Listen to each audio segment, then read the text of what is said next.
गांव की असली चुड़ैल, एक सच्ची दहशत की कहानी। भारत के उत्तर प्रदेश के एक दूर दराज गांव नगीनापुर की ये कहानी है। एक गांव बाहर से तो शांत दिखता था, लेकिन इसके जंगलों में एक ऐसा भयानक राज छिपा था जिससे पूरा गांव दशकों से खौफ में जी रहा था।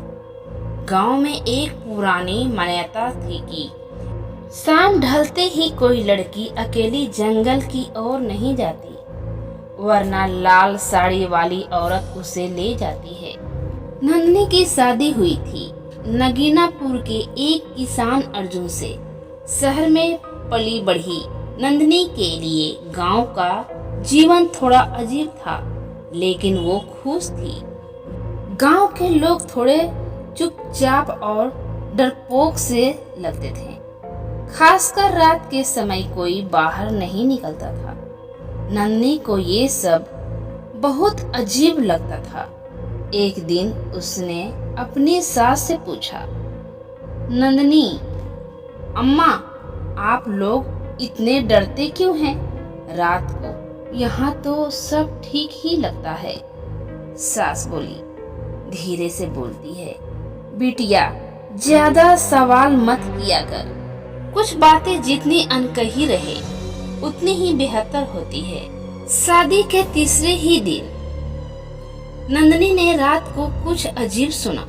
खिड़की के पास किसी औरत की हंसी और एक लाल परछाई।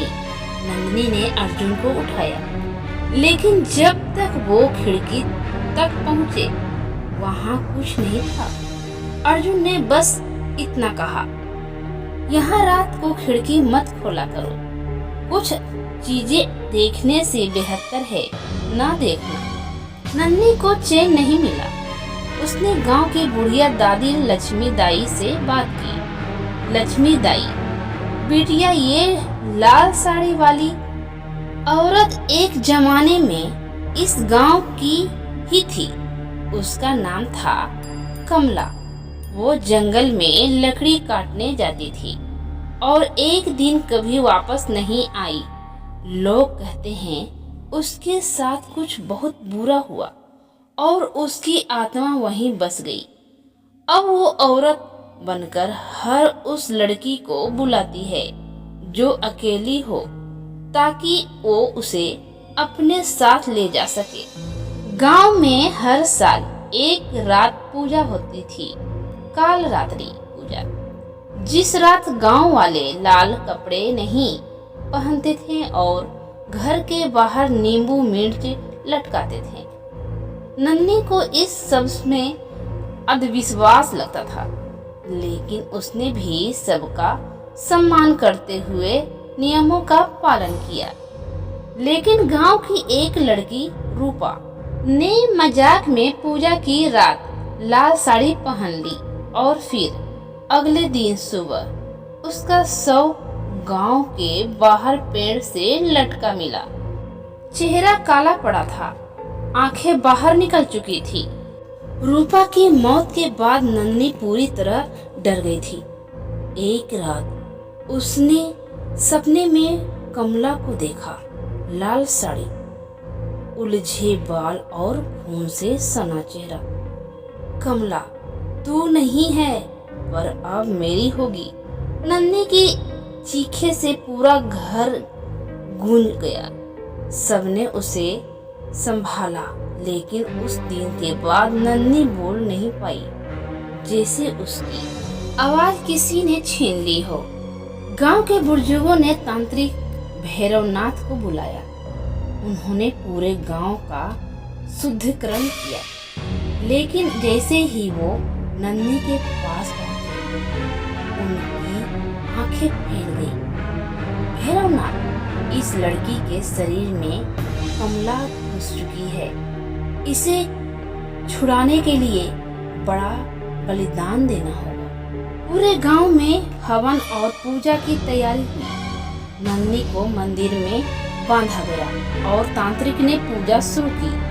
रात के 12 बजे ही नन्ही की आंखें बदल गई। उसकी आवाज डरावनी हो गई।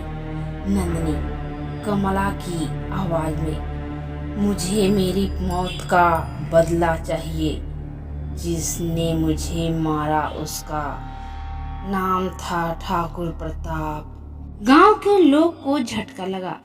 ठाकुर प्रताप तो गांव का सबसे सम्मानित व्यक्ति था, लेकिन उसी ने कमला के साथ अन्याय किया था।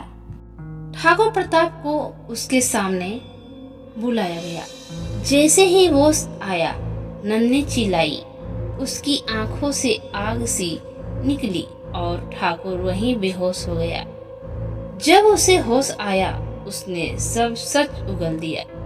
हाँ, मैंने कमला के साथ बुरा किया, लेकिन मैंने सोचा वक्त सब मिटा देगा।